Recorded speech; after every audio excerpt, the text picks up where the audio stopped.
Hello, friends, welcome again. So, in this session, we will try to understand what is Git and GitHub, right?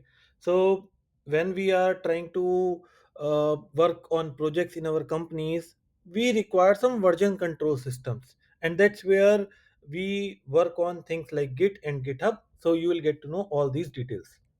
So, Git and GitHub. By the way, both of these are two different things. It's not one and the same thing, and you will get to know the details. For those who are already working on projects, whether software engineering and all, you would be aware of these things, but still, I will try to cover to whatever level required for you to work on projects efficiently.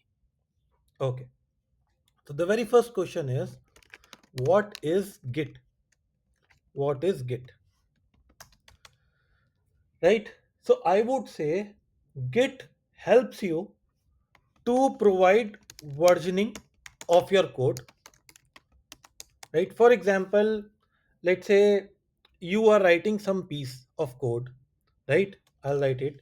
You are writing, let's say you are writing code and you have written code for feature one. Feature one in the sense you have written some code, let's say, for some feature.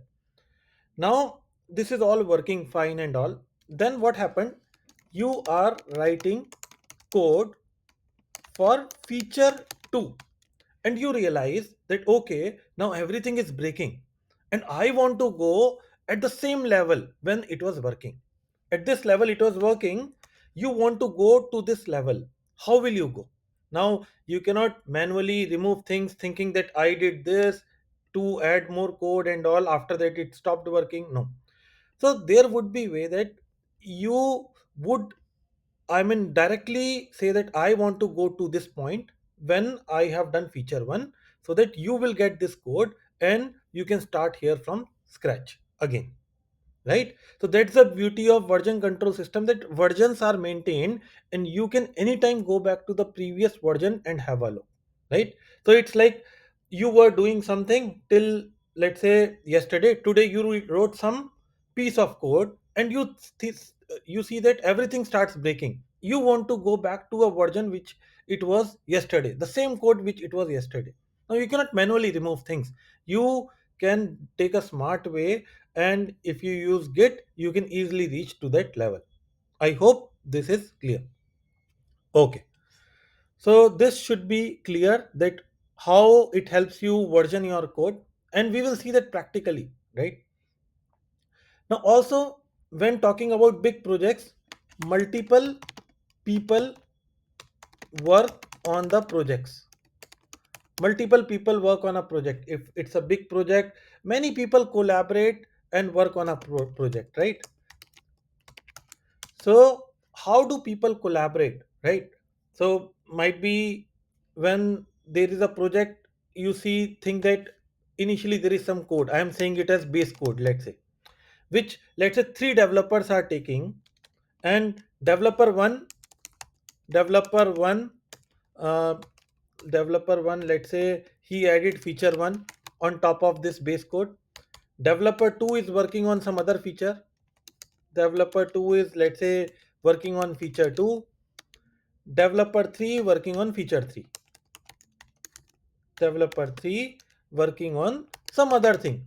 Let's say you are writing some Spark code, PySpark code, someone is writing Scoop code, someone is writing Hive code. Think it this way, right? So this could be the scenario. Now, if there is no such collaboration possible, then developer 2 would wait that okay, once developer 1 is done, then I will take his code and work on top of it, right? Developer 3 will wait for developer 2 that okay, once feature 2 is developed, then I will take this updated code and work on it. But can we wait for someone in a production environment or in a real environment? No, right? We have to take whatever code is there and start working on it, and Git will provide us options to merge the code and so on later. Everyone can start working on the base code directly. and later we can see how this can be merged all together. That you will understand later, right? So no one has to wait for another person, rather each can work on their own copy of it, and later things can be merged. I hope this would be clear. So this way, I mean, Git provides us a versioning control system, and it helps us different developers to collaborate and so on. So that's why it is very very popular. It's open source and very very widely used, right? I hope this would totally make sense. Okay. Now, kind of you would have got what is Git, and once we see practically, you will get more exposure towards that. Now, what is GitHub? What is GitHub?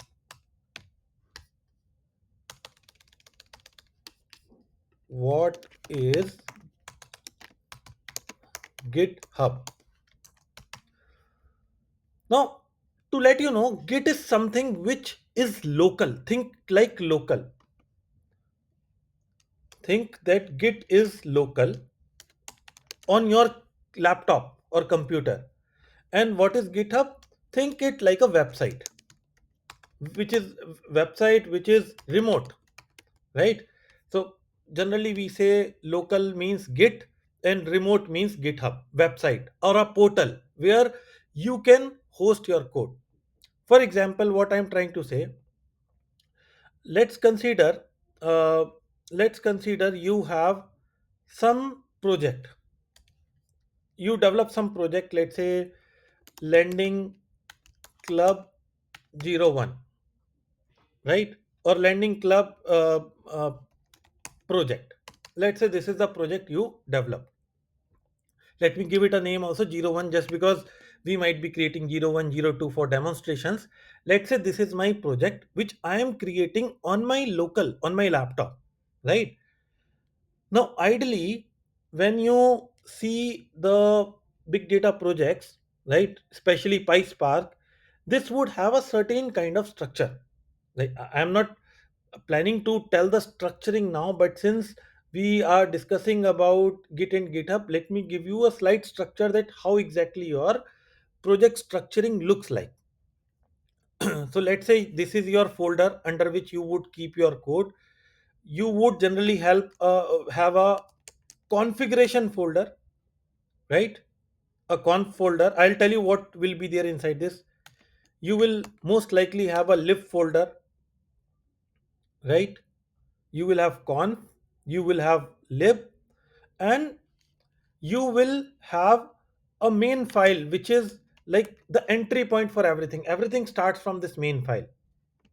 I'll write it entry point, and we call various functions or methods from here. That means everything starts from this main.py. It's a Python file .py, right? So you will have a conf folder, lib folder. I'll tell you what most likely you will have in these folders. You have main.py, which will be the entry point generally, and then you would have, let's say, a file called logger.py to handle logging. To handle logging, right? So I am talking about the most simple structure. It can be getting more complex and all, but you should have an idea that how I mean basic project in PySpark would look like. So you would have logger.py where things related to logging would be kept. You will have main.py which where you kind of create the Spark session and call various transformations from here, right? So this would be the structure to it. And also you can have something like transformations.py where you will keep your transformations, right? But where would you keep those transformations? You will most likely keep it under lib, right? So in libraries you might have utils.py where you would keep your utility functions like creating spark session, because you would need it, like this is a utility thing, you would need it at many places, let's say, right? So creating Spark session or any such utility function, you can keep it here, right? So that you can reuse it. Any such function which you feel can be reused, you can keep here in utils.py so that your code looks more modular.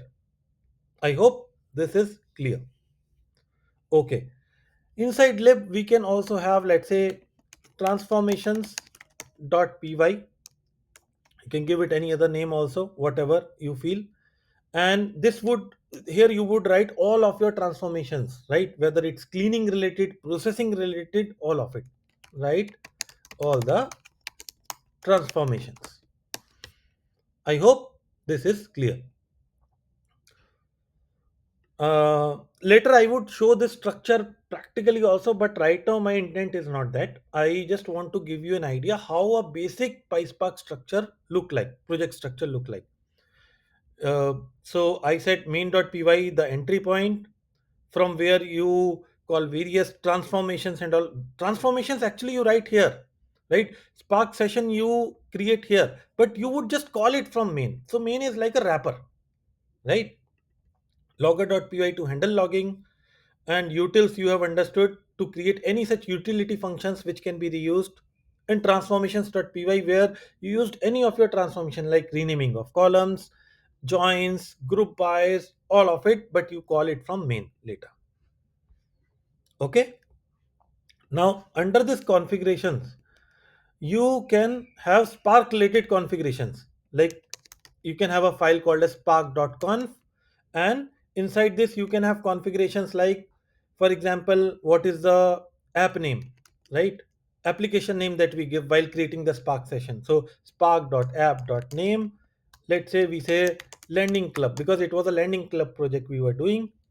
Let's say spark.executor.course equal to 5, spark.executor.memory, let's say 10 GB, things like that. So any such things which are related to Spark configuration you can mention here. You can also have your project related configurations in one other file inside this conf. So you can have like project.conf, right? These are not Spark related configurations but your project related. For example, you might say my input file path, input.file.path. It's something which you are defining, not system defined, right? And you can tell, give the path here. It can be slash user slash uh, slash user slash some username, whatever path it is. You can give the path here for the input, right? You can mention your Hive database here, hive.database equal to, let's say, retail DB, right? So I'm just giving you a basic feel that when you start working on PySpark projects and you start, let's say, there is already a project done, then you might find a similar kind of structure in your organization. Sometimes you the structure might differ, but most likely it will be on these lines, but it depends on organization to organization what they will make it. I hope this is clear, right? So you have, again I would repeat, you have folder conf, you have folder lib will have utils.py for containing utility functions, and transformations.py for all the transformations, PySpark transformations. Conf folder will have two kind of configurations, one is Spark related, one is project related, right? And then main and logger. There could be more files and directories based on need, but this would be the minimal structure that we can think of, right? Okay. So where were we? So let's say you want to create a project, right, on your local, right? So uh, let's say uh, what I would do is, let me create a, let me go to my terminal. Let me go to my terminal. I am using a MacBook, right?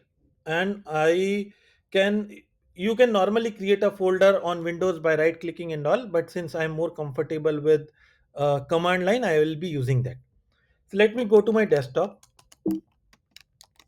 cd desktop, and uh, here I will create a folder called as, let's say, Lending Club Project 1. Lending Club Project 01. Right? mkdir is to create that directory or a folder. Okay. So if you see, I have created this.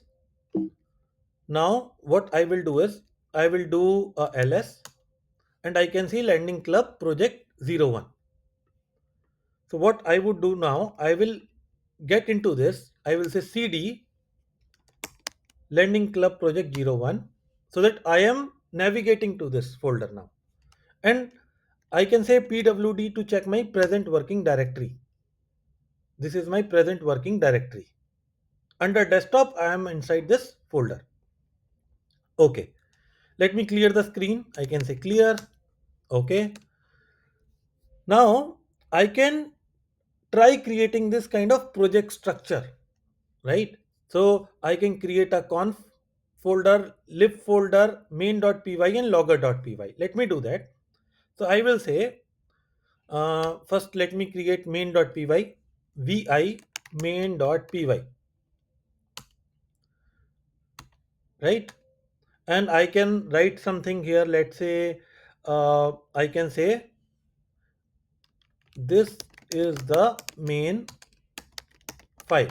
I'm just writing it like this.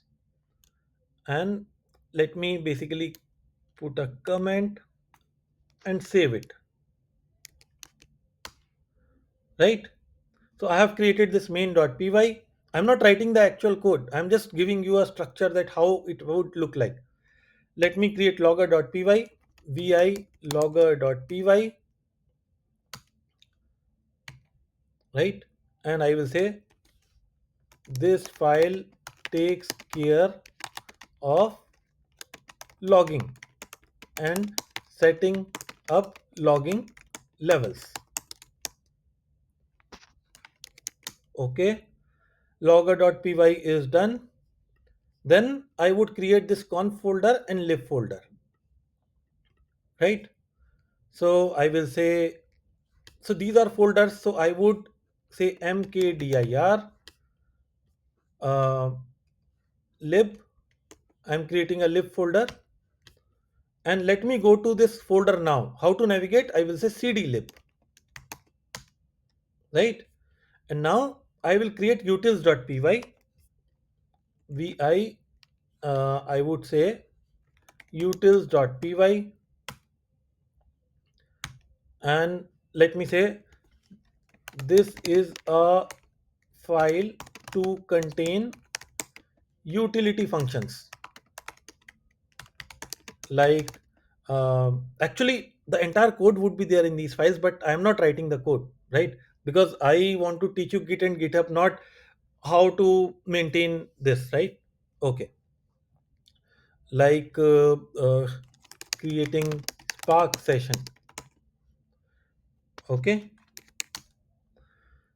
So utils.py is done.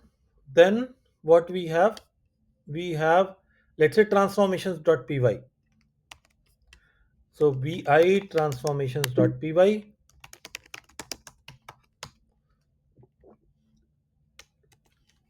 transformation 1. I'm just writing this transformation 1. Okay. So I have worked on this lib. Now let me create this conf folder. So I will go one step back because I am inside my lib right now. So I'll say cd dot dot and I can see my present working directly. I am inside my folder right now. So I can create this conf folder using mkdir conf, and I can go inside this conf folder cd conf, and I will say spark.conf, vi spark.conf, so that I can put Spark related configs. And let me just put these two. Let me just put these two.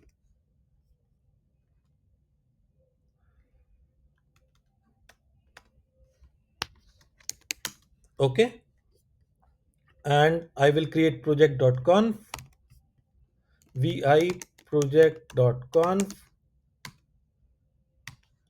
Okay, and let me just put this one, hive.database, right? So kind of I have created a basic project structure on my local, right?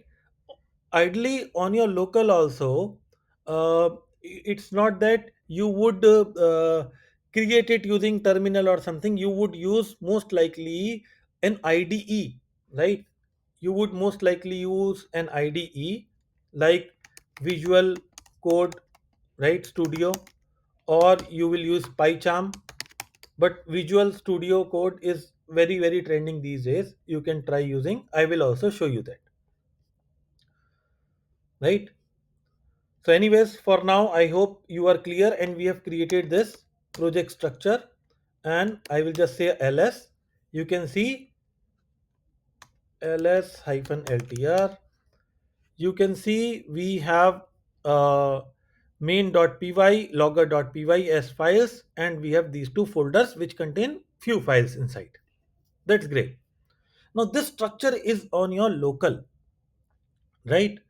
This structure is on your local. Now if let's say you want others to collaborate on it, then it cannot happen in your local. It has to be kept online at certain place, right, on a certain portal. So basically lending club project 1 is called as a repository, right? So lending club project 01 is a repository, local repository. Now this has to be hosted online. This, so I will say it's a local repository right now on your laptop. This has to be hosted online, right? On some website, a platform, on a website, right? So that we can maintain things, others can see, others can download that, all of that, right? So one is, this is local, which we have already done. And what I'm talking about, if we host it on a website, that will be remote. It's not on your system, it's remotely present somewhere, right? So this local, whatever we deal and we work on, right, in terms of Git, right? When we say Git add, when we are making changes to Git, all of this happens locally. This is Git software which works locally. And whenever we upload it to GitHub. GitHub is like, you think it's a website or portal or a dashboard where we upload things. I hope this would be clear, right? So GitHub would have a website, and the website is github.com. I'll just show that.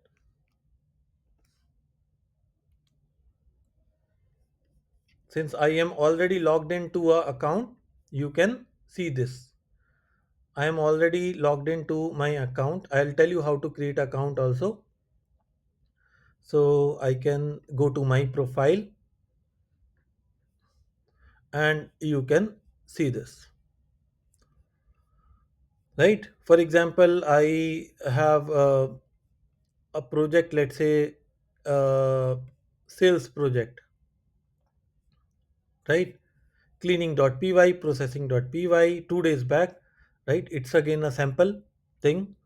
So all of this is uploaded. Anyone can get the code from here. Anyone can basically clone the code using this link. I'll tell you that. But understand, GitHub is a online website where we host the code. And Git is working locally using Git, right? I mean, kind of that you work locally. Git is on local, GitHub is on remote website. Now, GitHub is one of the most famous this thing platform, but otherwise also there are lot of other such platforms or websites where our code can be hosted. Some of them again are, if you see Bitbucket, Bitbucket, GitLab, these two are again quite famous, but GitHub.com is most widely used. But otherwise, Bitbucket also you can explore, GitLab also you can explore, so that your code is hosted there. So these are what? online platforms. I hope this is clear. So with this, I feel you would have a understanding about what have we talked about.